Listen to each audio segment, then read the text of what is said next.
Health wealth and happiness షోకి స్వాగతం సుస్వాగతం. ఇప్పుడు ఆర్థికపరమైన అంశాలు మనతో మాట్లాడటానికి ప్రొఫెసర్ వినాయక్ రెడ్డి గారు ఉన్నారు. వినాయక్ రెడ్డి గారు గత 4-5 ఏళ్లుగా తెగ వింటున్నాం అందరం.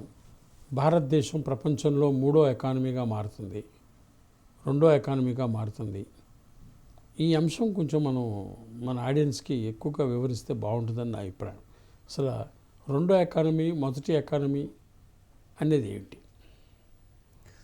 అంటే ప్రపంచవ్యాప్తంగా చూసినట్లయితే America and China first and second ఎకానమీగా ఉంటున్నాయి ఇప్పుడు ప్రస్తుతానికి. అయితే ఇప్పుడు చైనా చాలా ఫాస్ట్గా ముందుకు వస్తుంది కంపారిటివ్లీ ఇతర ఎకానమీలతో పోల్చినట్లయితే. కానీ ఇప్పుడు ఇక్కడ వచ్చిన తర్వాత ఏంటంటే ఈ నరేంద్ర మోడీ గవర్నమెంట్ వచ్చిన తర్వాత ఏదో ట్రిలియన్ ఎకానమీ అవుతుంది, థర్డ్ ఎకానమీ అవుతుంది, ఇప్పుడు ఫిఫ్త్ ఎకానమీ అవుతుందని వీళ్ళు చెప్తూ ఉన్నారు. కానీ వాస్తవానికి ఆ దిశలో అభివృద్ధి ఉందా లేదా అనేది కూడా గమనించాల్సిన విషయం. కానీ అంటే ఏంటి ఇక్కడ ఇప్పుడు చైనాలో కానివ్వండి, అమెరికాలో కానివ్వండి, అక్కడ జీవన ప్రమాణాలు చాలా హై స్థాయిలో ఉన్నాయి.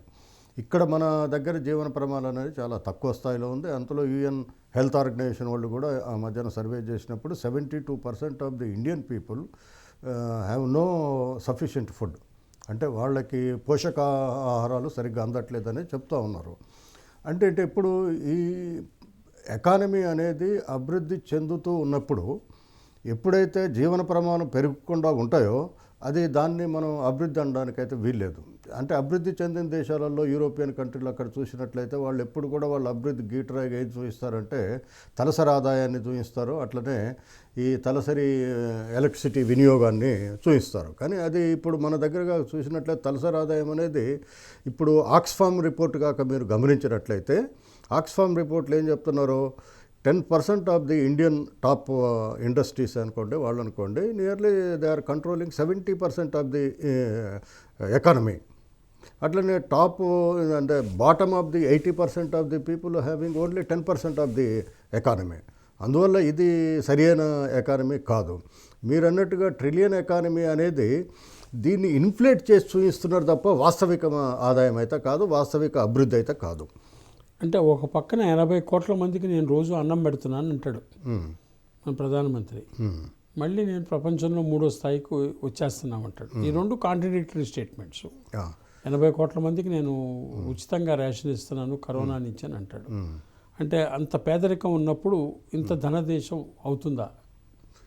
ఇది ధనదేశం అనడానికైతే ఏమాత్రం వీల్లేదండి. ఒకవేళ అభివృద్ధి చెందిన దేశాలలో కూడా వెల్ఫేర్ ప్రోగ్రామ్స్ ఉన్నాయి, లేవని కాదు.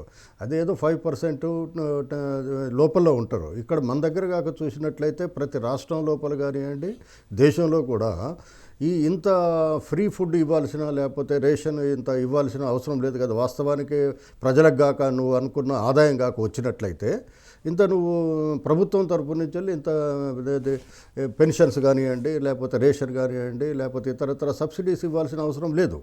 కానీ ఇక్కడ మన కాక చూసినట్లయితే నియర్లీ 40% ఆఫ్ ది పీపుల్ వాళ్ళు మినిమమ్ వేజెస్ కూడా లేవు. అంటే కనీస సదుపాయాలు కానీ కనీస వాళ్ళ అవసరాలు తీర్చుకునే వాళ్ళకు కూడా ఆ ఇన్కమ్ లేదు. మనకు ట్రైబల్ ఏరియాలు కానివ్వండి, మెజారిటీ పీపుల్గా వాళ్ళ ఇన్కమ్ చూస్తే చాలా తక్కువగా ఉంటుంది. మధ్యతరగతి వాళ్ళు చూసినట్లయితే ఇంకొక 40 అంటే 30% కాక చూసినట్లయితే వాళ్ళ బేరింగ్ ఇన్కమ్ మాత్రమే ఉంది. అంటే ఆ మాత్రం వాళ్లకు సరిపోయేంత కానీ వాళ్ళకి సర్ప్లస్ ఎకానమీ ఏమి ఉండదు.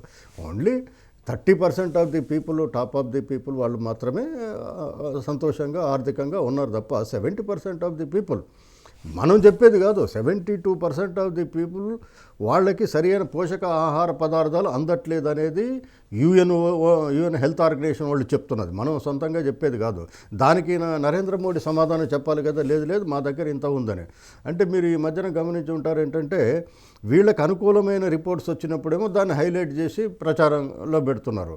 వీళ్ళకి అనుకూలంగా లేని ఇక్కడ ఉన్న డిఫెక్ట్స్ ఏవైతే ఉన్నాయో వాటిని కాక రిపోర్ట్ రూపంలో పెట్టినట్లయితే వాటిని డినే చేస్తున్నారు, తప్పుడు రిపోర్ట్లు ఇస్తున్నారని. ఇప్పుడు నేను ఒకటి ఎగ్జాంపుల్ చెప్పగలను. ఇప్పుడు 3 ఏళ్ల కింద కాక మీరు చూసినట్లయితే ఈ మన సెన్సెక్స్ ఏదైతే ఉందో, సెన్సెక్స్ ఈజ్ నథింగ్ బట్ ఒక గ్యాంబ్లింగ్. ఆ సెన్సెక్స్లో ఇంతకుముందు మనకు 30,000 32,000 మ్యాక్సిమం ఉంటుంది, ఇప్పుడు 70,000కి వచ్చింది. కానీ నిజంగానే ఇప్పుడు ఒక ప్రాజెక్ట్ ఉందనుకోండి, ఒక ప్రొడక్షన్ యూనిట్ యొక్క వాల్యూ ఎప్పుడు పెరుగుతుందండి? ఆ ప్రొడక్షన్ ఎక్కువ అవుతున్నప్పుడు, డబుల్ అయినప్పుడు దానికి వాల్యూ పెరుగుతుంది, దాని షేర్ వాల్యూ పెరుగుతుంది. కానీ ఇప్పుడు ఏమవుతుంది, ఈ ప్రొడక్షన్ యూనిట్స్ల యొక్క షేర్ ప్రొడక్షన్ పెరగకపోయినా, ప్రజల అవసరాలు తీర్చకపోయినా దాన్ని ఆర్టిఫిషియల్గా దాన్ని పెంచేస్తున్నారు, లేదా షేర్ వాల్యూ. ఇప్పుడు మీకు ఒక కంపెనీ ఉందనుకోండి, ఆ కంపెనీ లోపల 100 షేర్లు ఉన్నాయి.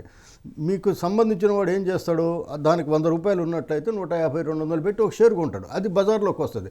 ఈ 100-150 రూపాయలు మొత్తం మల్టిప్లై చేసే వరకు ఏమవుతుంది, కంపెనీ షేర్లు వాల్యూ పెరుగుతున్నట్లు మనకు కనపడుతుంది. కానీ వాస్తవానికి ఆ స్థాయిలో మన దగ్గర అభివృద్ధి లేదు.